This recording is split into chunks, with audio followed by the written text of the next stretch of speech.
I'm sure you're also aware of the lack of both religious freedoms and the rights and lack of rights of women in Saudi Arabia. In your opinion, is Saudi Arabia a human rights violator? Saudi Arabia certainly does not share the same values of America. However, American interests have been advocating in Saudi Arabia for some time.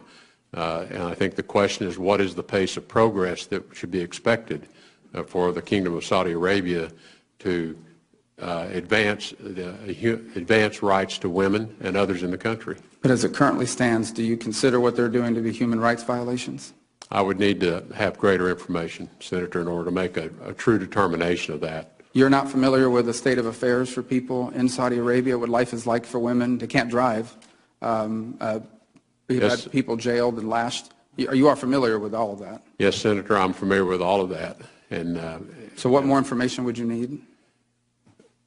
In terms of when you designate someone or label someone, the question is that the most effective way to have progress continue to be made in Saudi Arabia or any other country? So my interest is the same as yours. Our interests are not different, Senator, and there seems to be some misunderstanding that somehow I see the world through a different lens, and I do not. I share all the same values that you share and want the same things for people the world over in terms of freedom.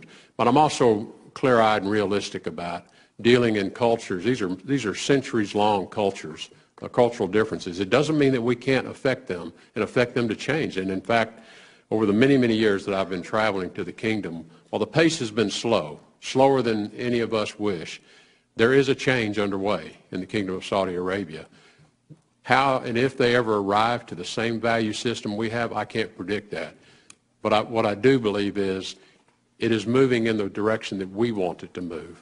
And what I wouldn't want to do is to take some kind of a precipitous action that suddenly causes the leadership in the Kingdom of Saudi Arabia to have to interrupt that. I'd like for them to continue to make that progress.